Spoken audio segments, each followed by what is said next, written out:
බෝධි පූජාව පිළිවෙලට කරන්න මළුව හොඳට සුද්ධ කරන්න ඕන. පිං රැස් වෙනවා. මල් ආසනේ සෝදන්න ඕන. පිං රැස් වෙනවා. පිළිවෙලට මල් තියන්න ඕන. පිං රැස් වෙනවා.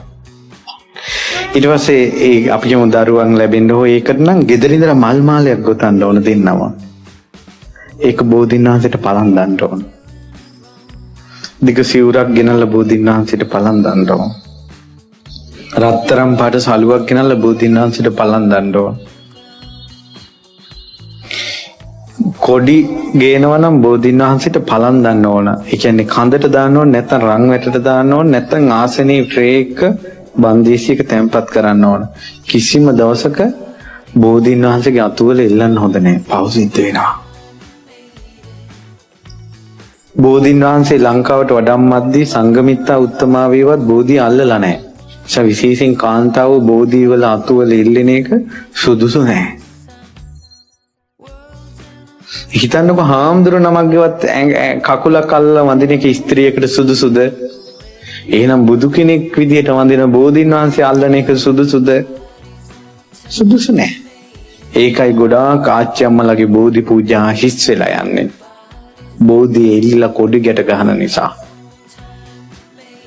සතාන් සිව්පාව ඇඳපු කපුටෝ නයි ඇඳපු ඒවා ඉල්ලන්න හොඳ නෑ බෝධියේ. හොඳම කොඩිය තමයි බෞද්ධ කොඩිය. ඊළඟට බෙහෙත් පූජා කරන්න ඕන. නිකන් කොළබොල නෙවෙයි. කසාය තම්බලා පතාට එකට හින්දලා පූජා කරන්න. හොඳම ඖෂධ පූජාව තමයි මී පැණි ගිතෙලුයි පූජා කරන එක. පූජා කරලා ඔක්කොම වටේ පැදගුණු කරලා පූජා කරලා ඊළඟට සුවඳ පැන් වලින් බෝධිය නාවන්න පුළුවන්. හොඳම සුවඳ පැන් තමයි සමම් පිච්ච මල් කලින් දවසේ කඩලා කලයකට දාන්න ඕන. දාලා පහවදා මේ මලුත් එක්කම පැන් වක් කරනකොට සුවඳයි පැත්තම.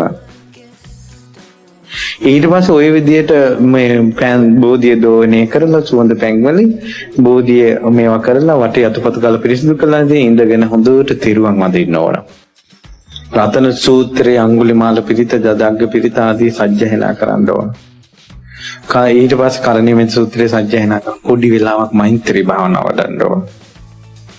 ගොඩාක් විස්තර දන්නේ නැත්නම් මම සූපත් වේවා සූපත් වේවා සූපත් වේවා මා මේ ගමේ සිටින සීල දෙනා සූපත් වේවා සූපත් වේවා සූපත් වේවා මේ නගරයේ සිටින ආදි වශයෙන් මෛත්‍රී භාවනාව වඩන්න ඕන. වඩලා අවසානයේ මෙන්න මෙහෙම පින් දෙන්න ඕන. බුදුරජාණන් වහන්සේ සම්බුදු වුණ බෝධිආනුභාවයෙන් අනුරාධපුර බෝධිආනුභාවයෙන් අෂ්ටඵල බෝධින්වහන්සේලාගේ ආනුභාවයෙන් අපේ උතුම් වඳුර මේ දෙතිස්ඵල බෝධින්වහන්සේගේ ආනුභාවයෙන් මං කරපු සජ්ජායනා කරපු පිරිත්වල ආනුභාවයෙන් මළුව සුද්ධ කරපු පින්වල ආනුභාවයෙන් මල් ආසනේ සුද්ධ කරපු පින්වල ආනුභාවයෙන් ඒ වගේම මේ පැණි ගිතෙල් පුදපු පින්වල අනුභවයෙන් පැන් පූජා කරපු පින්වල අනුභවයෙන් සලුවක් පූජා කරපු පින්වල අනුභවයෙන් සිවුරක් පූජා කරපු පින්වල අනුභවයෙන් සුවඳ පැන් වලින් දෝවණය කරපු පින්වල අනුභවයෙන් මෛත්‍රී භාවනාව කරපු පින්වල අනුභවයෙන් අහවල් ලෙඩා අසනීප වෙලා සිටිනවා ඔහු සුවපත් වේවා සුවපත් වේවා අහවල් ලෙඩා නිරෝගී වේවා නිරෝගී වේවා නිරෝගී වේවා බෝධින්වහන්සේගේ අනුභවයෙන් නිරෝගී වේවා නිරෝගී වේවා නිරෝගී වේවා ඉක්මනින් නිරෝගී වේවා නිරෝගී වේවා නිරෝගී වෙලා ආවට පස්සේ එයත් ගෙන්නගෙන මේ උතුම් බෝධින්වහන්සේ ළඟ